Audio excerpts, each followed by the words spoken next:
Hi, everyone, and welcome to the Student Voice podcast for T3 in 2023. I can't believe we're in T3 already. My name is Evan. I am one of your student experience ambassadors, and I'm joined with two fellow ambassadors of mine. A big hello to you, Karimah. How are you, Karimah? Hi, Evan. I'm good, thanks. Wonderful to see you. And of course, Jin, who we all know is part of the furniture and the fixtures here at Torrens University. Jin's a long-term ambassador and does a great job. Also president of the Online SRC. Hi, Jin. How are you? Hi, Evan. I'm great. How's that for that introduction? You look a bit, okay. Yep. I'm good. Good to see you, Jin. And look, we're joined today. Today's edition is about getting job ready and getting ready for your career. We know that it's T3. So many of you will be finishing your studies with us here at Torrens this year and are probably looking for a new internship or a new employment possibility or opportunity that might be coming. And you might want some advice about how to build your network or how to create a great resume or maybe even some interview tips and skills. So because of that, we are joined with a very special guest, someone who I've had the pleasure of working with in the past.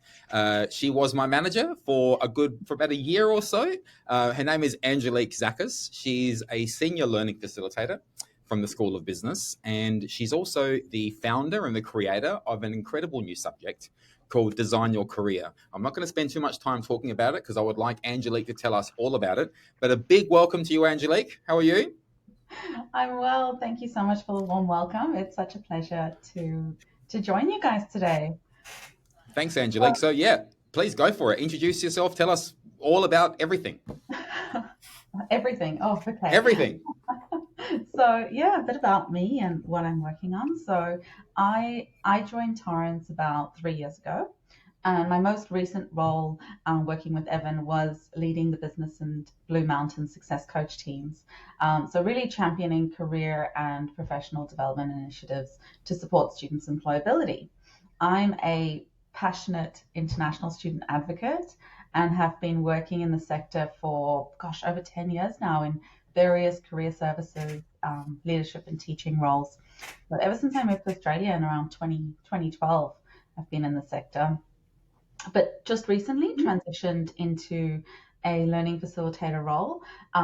So even though I'm in the teaching space, I haven't moved away from the employability space because I have been working on developing a brand new, exciting elective subject called Design Your Career. So DYC 101 is the code, and it aims to really address students' career development needs as they prepare for either industry placements or employment in the field of study. So essentially, it's the essential career and job preparation subject, ideally suited for first-year students, being 100 level. But I have a couple of final trimester Bachelor of Business students in the subject this trimester, and they've been commenting on how helpful it has been in preparing for, to secure their first professional graduate job, which is fantastic.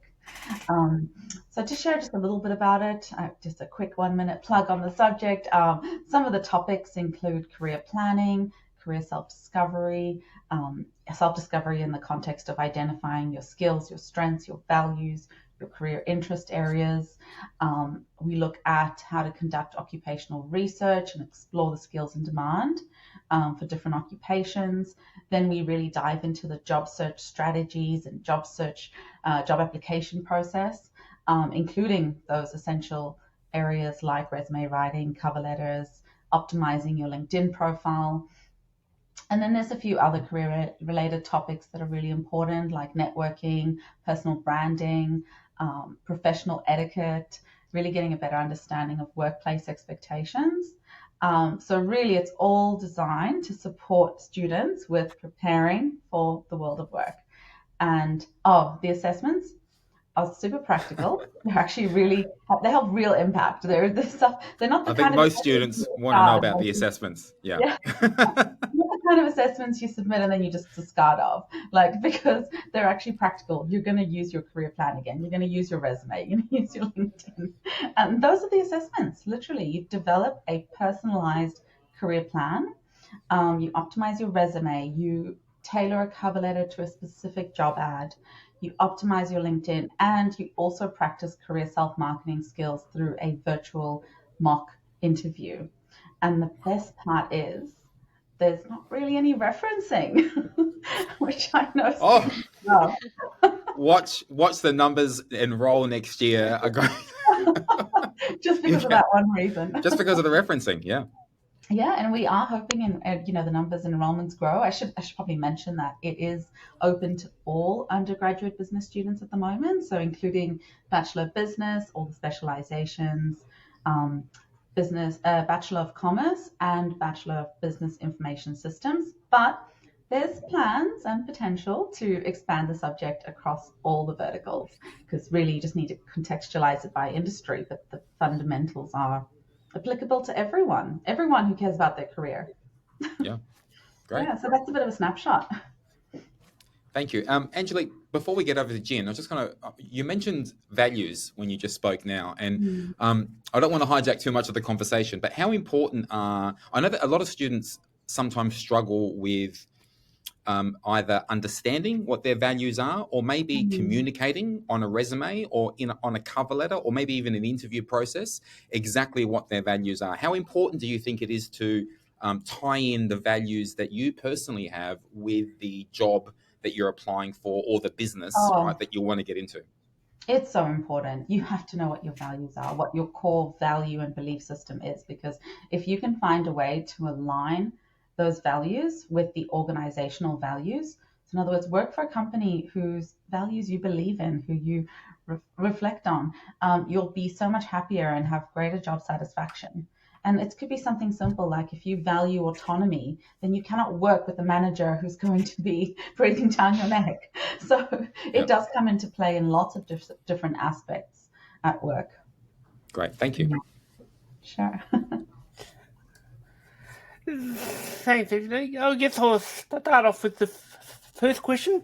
How can students start planning their new career? Start is the key word. Plan. Career planning is so essential for managing your career. And, it's not possible to say, I finished career planning, I'm done, on to the next thing, because it's a continuous process throughout our working lives. And you're constantly planning ahead and projecting forward. So whether it's 3 months ahead or 3 years ahead, if you don't prioritize early career planning, and only focus on, okay, I'm going to get through my degree. I'm just going to go to my lectures. I'm going to submit my assessments. I just want to pass my degree. And you don't really do much outside of that. And then if you think by the time you graduate that your ideal job will be at the end of your degree waiting for you, you're going to be disappointed. Unfortunately, it doesn't work that way. When I was in the Success Coach team, we had countless graduates who would get back in touch with their success coach 3, 6, 12 months after graduation, seeking job search support because they're not getting callbacks from applications. They don't know what to apply for. So, and these generally were graduates that hadn't necessarily engaged with the services and all the extracurricular opportunities when they were a student. So please don't let that be you. So what can you do? So from your first trimester, as soon as you join Torrens and enroll in your degree, engage with all of those professional development workshops and activities, even through the SRC, through our industry team.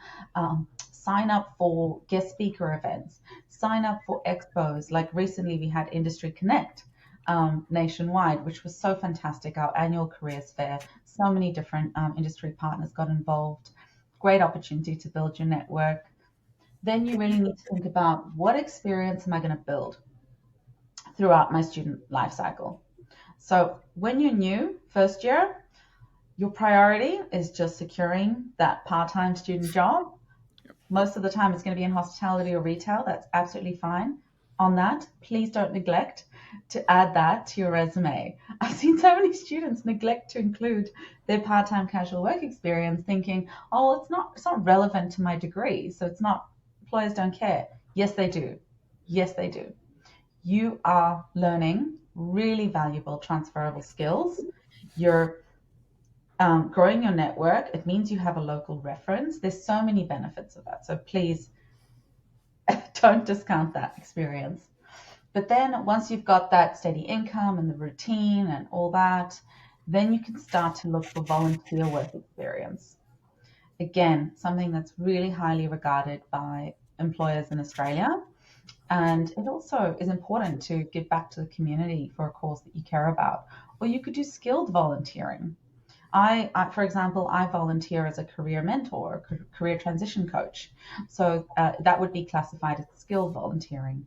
But you can also do community work in a not-for-profit. Then by your third year, or I guess if you're in a postgrad second year, you should be really looking to get some form of industry-related work experience. So that can either be through an internship or work integrated learning if it's part of your course. I know with some of our postgrad capstone subjects, you also have opportunities to engage with industry through live briefs. Add that to your resume. It's still relevant. It can come under the category of degree-related projects. We also have fantastic placement opportunities in our social enterprise hub. So there are opportunities out there for you to take advantage of. The university provides you free access to a lot of things like LinkedIn Learning. We have smart skills badges, which are like micro-credentials, short courses. You should participate in one of our Forage virtual experience programs. Like the list goes on. There's opportunities there. You just have to look for them, get involved, sign up. I think that's really good advice. I know a lot of students tend to come to the end of their degree, Angelique, and you're right, and they sort of go, what happens now? Like they sort of expect sometimes the career to be handed to them, or they think, well, I've got a piece of paper, so that gives me free entry into any industry. I could just walk in. No, it's not that easy. You have to work for it, and you need to start planning when you start university. Yeah, and when you look, compared to resumes, and you've got one resume that, yes, has the degree, the other has the degree too, but they've also got an internship, volunteer work experience, micro-credentials, a part-time job, all these other areas. Which one are you going to choose or shortlist if you were a recruiter? Of course. So with all these experiences, Angelique, we keep hearing the term employability skills being thrown around left, right, and center. What does that actually mean?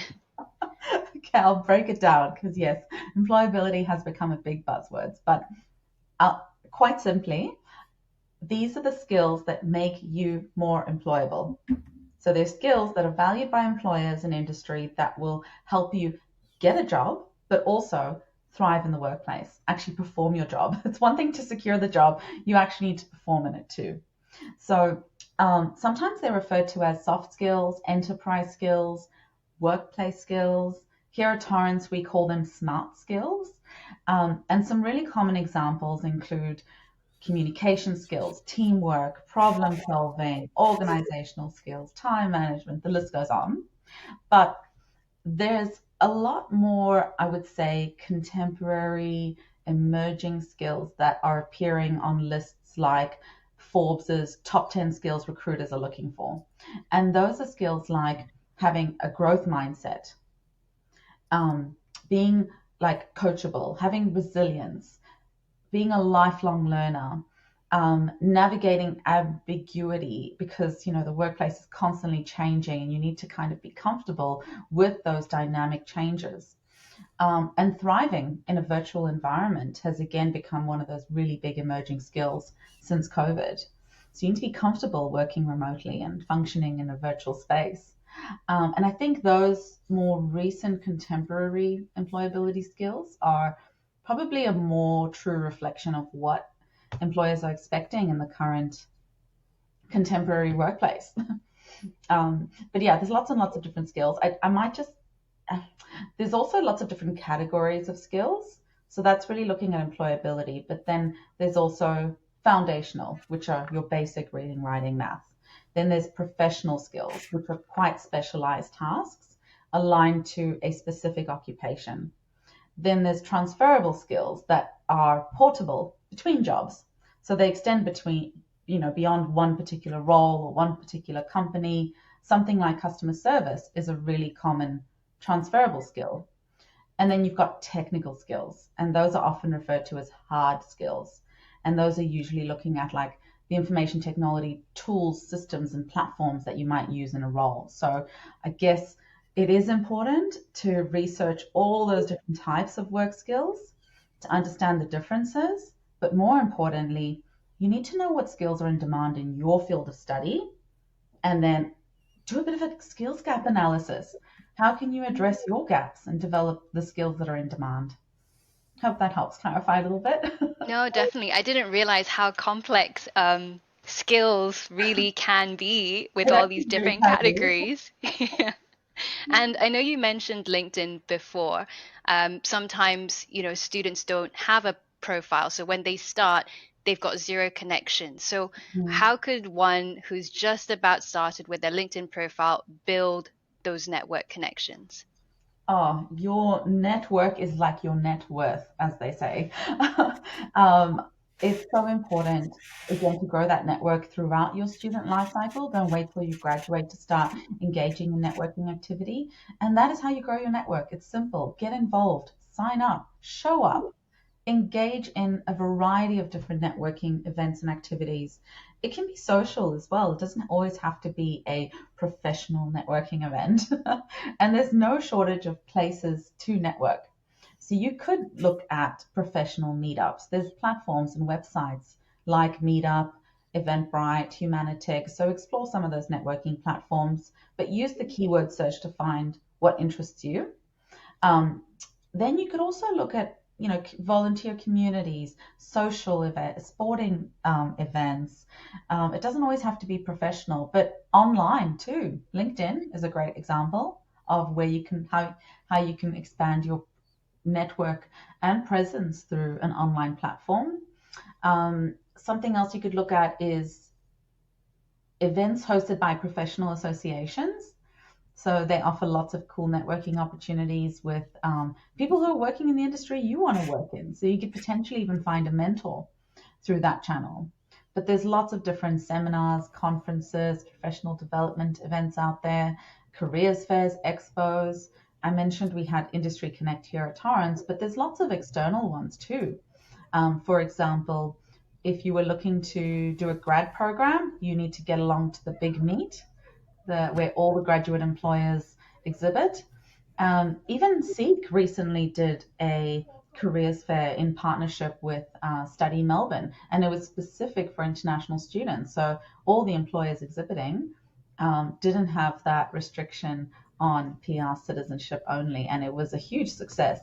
So look out for those in your local state. Even associations like, I know for students who might want to further some of their soft skills, can even look at things like Toastmasters, or if they want, if you maybe want some confidence in public speaking, or even some of the old traditional groups like Apex or Lions or Kiwana. Some of those humanitarian associations really help people develop some of their teamwork and bonding skills, and can really help with maybe some of their English as well, but also give you really that level of resilience that a lot of these clubs have, where they help out in the community. You can go out and meet different people. So it's also a social thing as well. I think, not just when you build that professional network, it's not just always business. It can also be very social. Exactly. And don't be scared of the word networking. It's just relationship building. It's just getting to know others and be authentic. Networking is also about giving, not just looking for, oh, what can I get in return? On the topic of networking, I like to get students to set themselves a goal of engaging in just one networking activity a week. Just one. That's reasonable, manageable, right? And at that event, try and establish just 2 connections.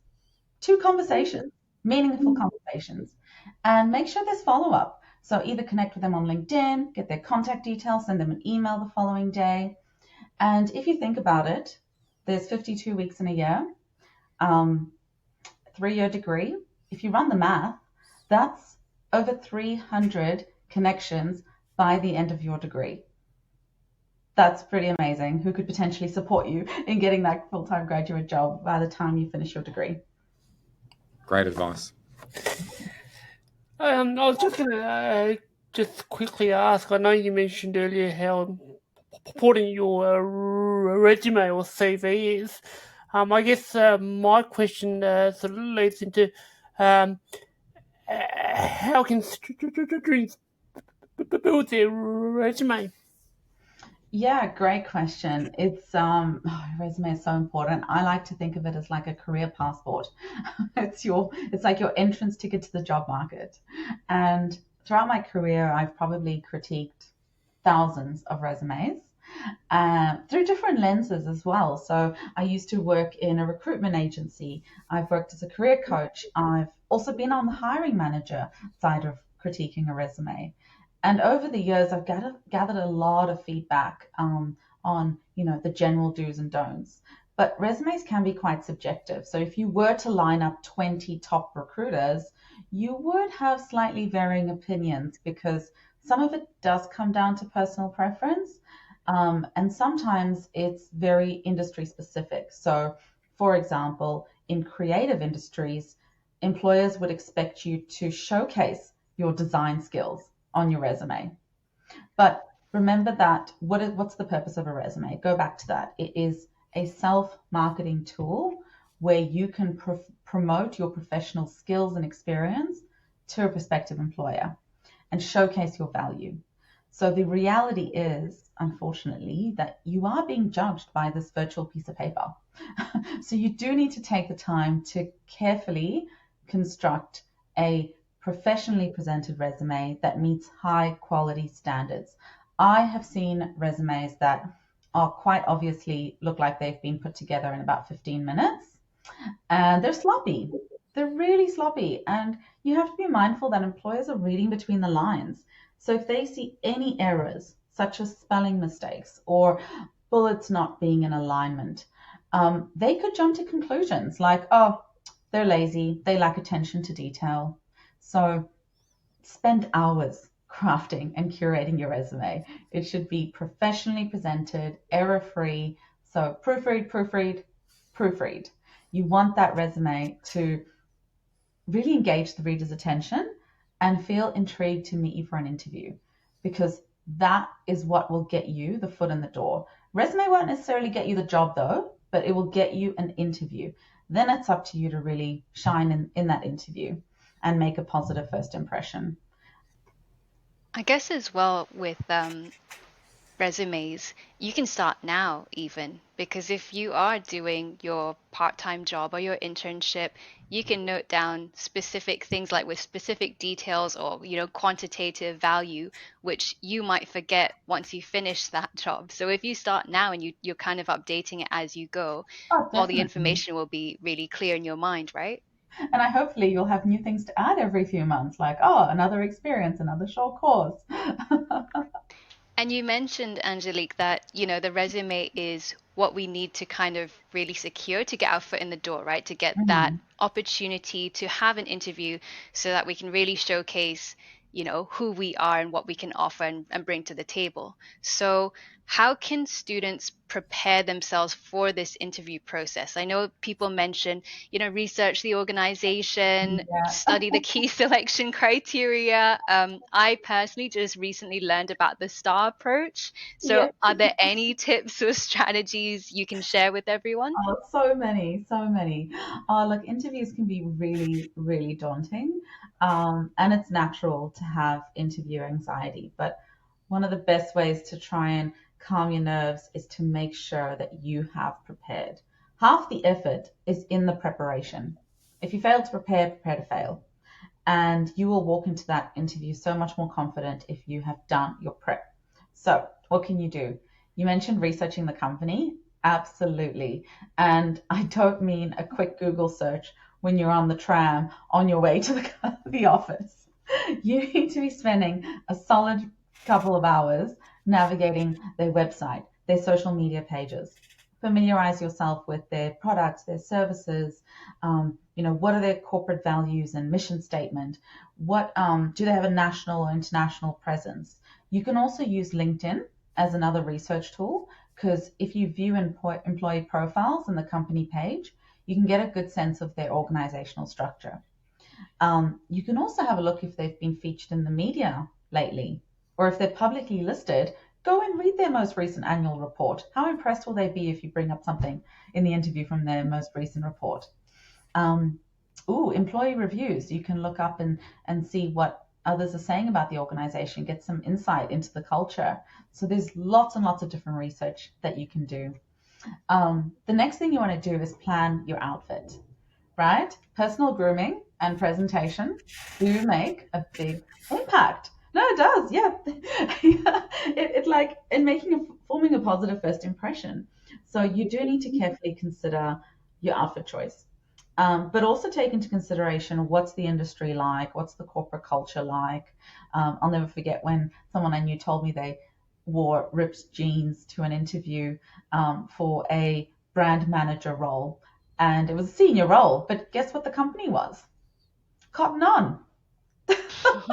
That's acceptable.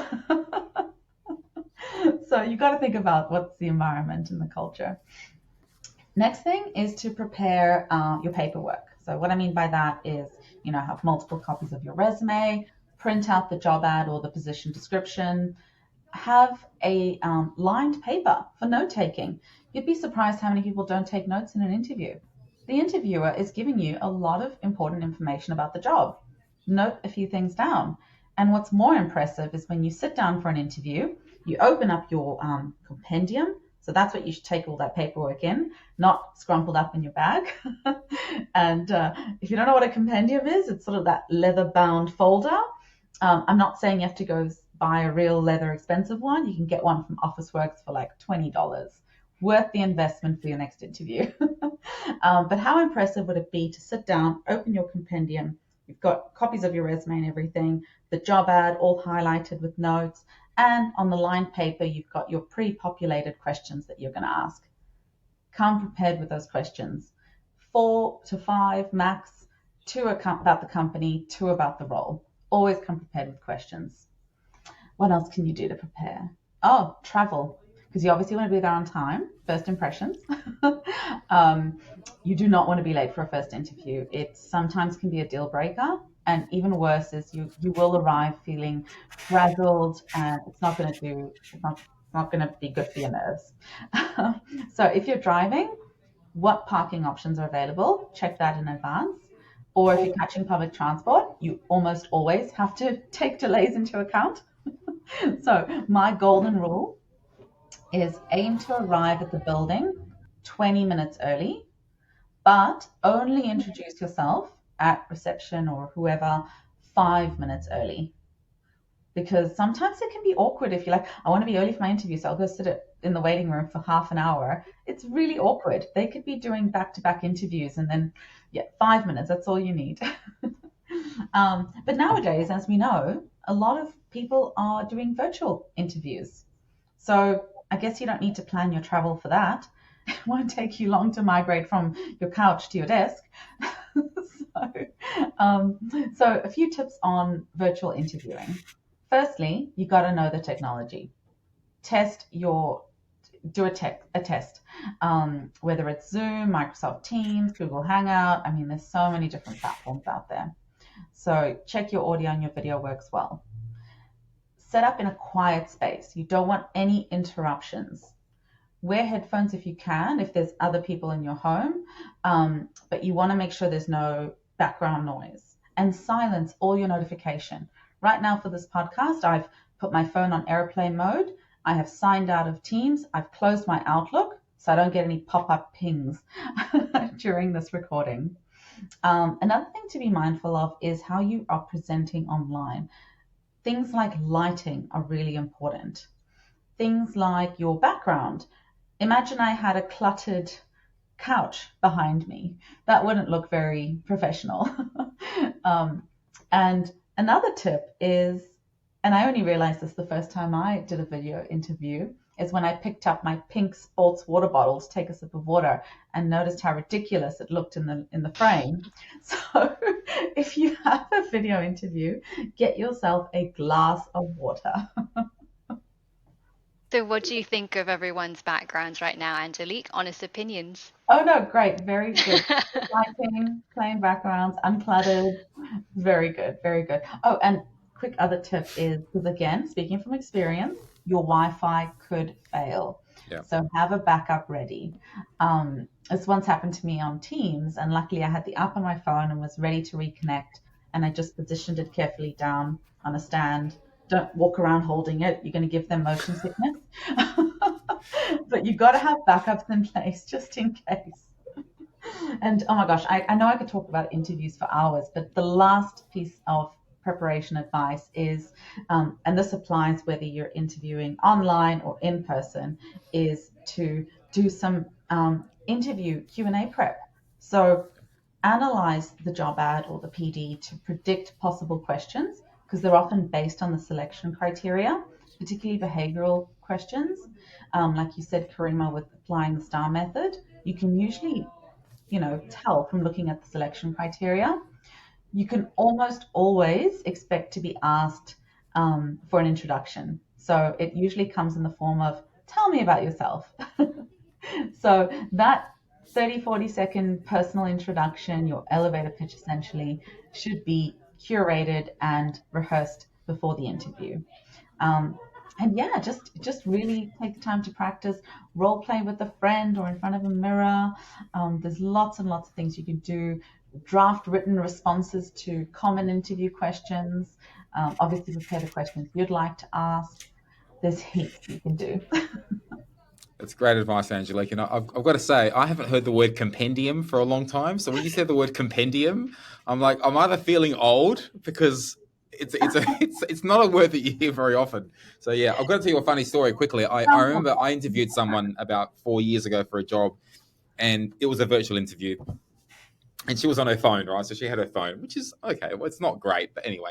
But she was on 4% or 3% battery, so she wasn't prepared. So I'll never forget when I called her. So she was in the kitchen, and it was a mess. And she was talking for about a minute or so, and she was okay. And then she just like, oh, my battery's going flat. And she was taking me on a tour of her house, like trying to find a charger. She finally found a charger. She jumped, threw herself onto the bed. I'm not kidding, holding her phone the whole time. Plugged her phone in, and went, okay, now I'm ready. Now I can talk. I'm like, do you need some time? Do you need some time to compose yourself? She went, no, I'm okay. My battery's on charge. I'm all right. So where were we again? About myself. Okay. I'm like, didn't really set a very. I mean, it was funny at the time, but it probably didn't set a very good. She didn't get the job. That sounds disastrous. Okay, it was a disaster. Yeah, that's not what to do. Not what not to do exactly. Not to do for an interview. So speaking about careers, Angelique, a lot of us get to the stage where we might be beginning our degree or even ending our degree, and we don't know what path we want to take in terms of our career. So what advice can you give us, or what happens, right, if we don't know what career path we want to take? Well, firstly, don't beat yourself up over it, because it's okay. That's actually really, really common. They do say career plans are like roadmaps of our career. And if you look at a roadmap, it's often windy because career paths are not linear. So there will be setbacks. There will be, in addition to accomplishments, but you need to be prepared for both. And depending on your individual path, you might want to kind of revisit your original career plan, go in a different direction, maybe look at what other career options are available to you. But to get to that stage, you need to have a bit of a taste of what it's like to work in different areas. So start to build up your experience, because you might, for example, do an internship or volunteer work experience program in an area that you walk away thinking, that's not for me. I didn't feel comfortable in that environment. I didn't like the nature of the work. So you could also connect with people who work in the industry or the occupation that you would like to pursue, to get some insights. That it's called an informational interview, really, to get some insights from someone working in the industry you would like to work in. But you will find yourself continually fine-tuning or changing your career plan, because the world of work is dynamic and you need to be ready to adapt to changes. Going back to your initial question, Evan, which actually relates a lot to this, is around aligning your values within organizations. And I think that we all have a lot of very different motivations behind choosing a job or a career pathway. But there are a lot of those criteria or common factors that affect your job satisfaction. So before you start pursuing jobs, take some time to reflect on what is important to you in a job, right? What's important? Is it, I'll give you some examples. Is it, the salary? Are you driven by the money, the perks, the benefits, the salary? Are you driven by the values, the workplace culture? Are you driven by the company's brand reputation or brand power? Or do you really value who you work with, being part of a nurturing team? What about location? That's another factor to consider. Are you willing to travel interstate or potentially internationally for a job? Or is it more important to you to find something closer to home? And these things will change throughout your career. For example, if you are a single bachelor, you can travel, potentially have a lot more flexibility to travel. But if you're a return to work parent, you're probably going to need a job closer to home. So think about all those areas. How could I forget? The number one would be for me is passion and interest in the role. That's another criteria you need to think about. So start with figuring out your values, your motivations, your drivers, and that will help you pick the right path for you. Because we do spend a lot of time at work, a lot. Yeah. And if you don't enjoy your job, you can become pretty miserable in other aspects of your life too. So, I'm very fortunate. I can truly say that I love what I do. But I haven't felt that way in every single one of my jobs. So continue to change things up until you find the right path for you. You'll know when you get there. You'll have that almost like epiphany, light bulb moment, like this is what I'm meant to be doing. At least that happened for me. Like you said, Angelique, experience is a really big thing, right? Because you might think you want to be in this role, but then once you're in that role, you realize actually it's not what I thought it was going to actually be like, right? So for example, I was a teacher in Malaysia before coming to Australia, and I loved it. Don't get me wrong, absolutely loved the role and everything.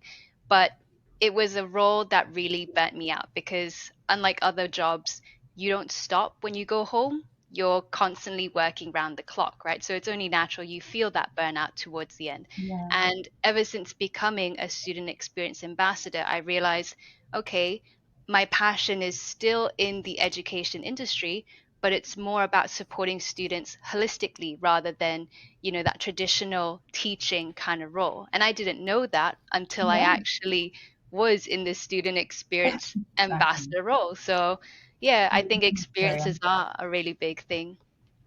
Absolutely. That's so nice to hear, Karimah. That's really nice. Yeah, that's great. That's good. We're running out of time. I'm sorry to say. Angelique, thank you very, very, very much for your incredible time. And you're a wealth of knowledge. Yeah, absolutely. There's so many tips we have crammed into 36 or 37 minutes for students. I really hope, students, that you listen and you pause and you take down some notes. If you're a business student, of course, please look out for the DYC 101, Design Your Career Subject, which will be available on your student portal when subject selection opens, which will probably be in about 3 or 4 weeks' time, depending on when we release this podcast. But typically week 8, week 9, maybe week 10, we'll see this year. But just keep an eye on your student emails. You get an email about subject selection. Please enroll in DYC 101 if you are interested in building a career network or understanding how you can prepare yourself to become job ready. It's an amazing subject, amazing learning facilitator as well. I can't speak highly enough of her. You can see the passion that she exudes when she talks about this. It's a topic that's very close to her heart, and she really loves it. So please support the subject and reach out to any of the Students Experience Ambassadors team if you need any help or advice. Jin, thank you so much once again for your time. Thanks, Evan. No worries. Thank you. And Karimah, thank you very much as well for your time. Thank you, Evan. So much. Thank you. Thank you. And Thanks, please keep a Angelique, lookout for joining us. for the Student Voice newsletter, which will be coming out in a couple of weeks' time. Subscribe to all of our social media, subscribe to our YouTube channel, and we will talk to you, see you, hopefully sometime very soon. Thank you, everyone. Bye-bye. Thank you. Bye. Bye.